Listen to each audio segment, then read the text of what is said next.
السلام عليكم ورحمة الله وبركاته. أعزائي متابعين قناة توب تيم، أهلا بكم معنا النهاردة في خبر جديد على الماشي. هو خبر على الماشي بس خبر مهم جدا لكل محبي النادي الأهلي.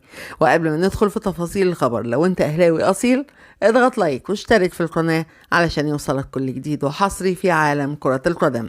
ويا ريت ما تنساش تعمل لايك للفيديو علشان يوصل لأكبر عدد من المتابعين.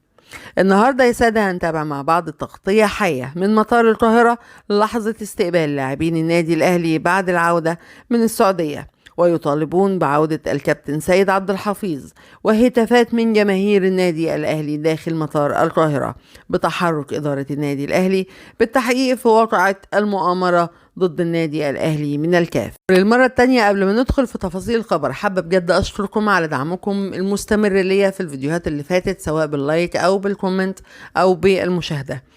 يلا بينا نصلي على سيدنا محمد وندخل على تفاصيل الخبر، وما تنساش تدعمنا باللايك.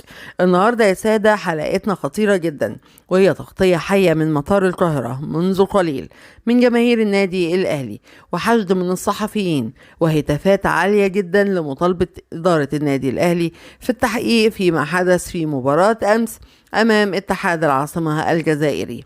ولكن قبل ما نبدأ حلقتنا المليئة بتفاصيل وأحداث مثيرة جدا ولحظة نزول بعثة النادي الأهلي إلى أرض المطار، كان الاستقبال حافل جدا جدا وحاشد من جماهير النادي الأهلي، وهتافات من النادي الأهلي مثيرة جدا، واستقبال من الصحفيين وبعض اللقاءات الحصرية مع الصحفيين مع بعثة النادي الأهلي.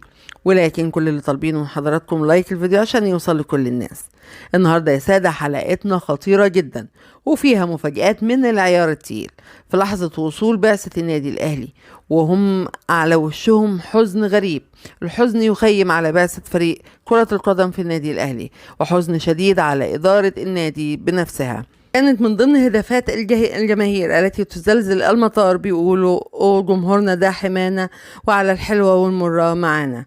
هتافات الجماهير تطالب بعودة الكابتن سيد عبد الحفيظ في أسرع وقت ممكن، واستقبلت الجماهير اللاعبين لحظة نزولهم بكل حب وامتنان، ولأن اللاعبين عملت اللي عليهم، ولكن الاتحاد الأفريقي الكاف والحكم كانوا ضد النادي الأهلي من بداية المباراة.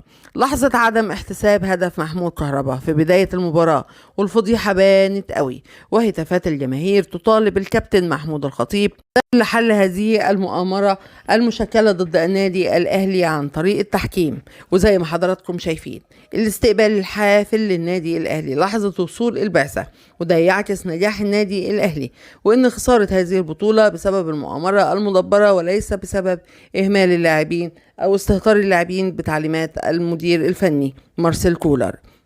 هذه المؤامرة كانت أكبر من محاولات النادي الأهلي للسيطرة على التحكيم الظالم والقذر.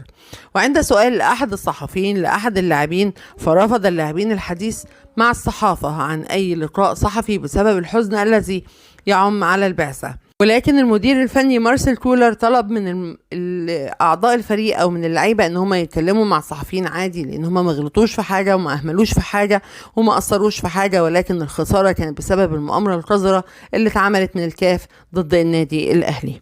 وبكده نكون وصلنا لنهاية تفاصيل خبرنا النهاردة، وما تنساش تشترك في القناة لو انت أول مرة تشوفها، وتفعل الجرس علشان يوصلك كل جديد وحصري في عالم كرة القدم. وكمان لو انت أهلاوي أصيل ما تنساش تضغط لايك وتعرفنا انت بتتابعنا منين. ولو انت وصلت معانا لحد هنا من الفيديو فأنا بشكرك على المتابعة. كنتم مع توب تيم.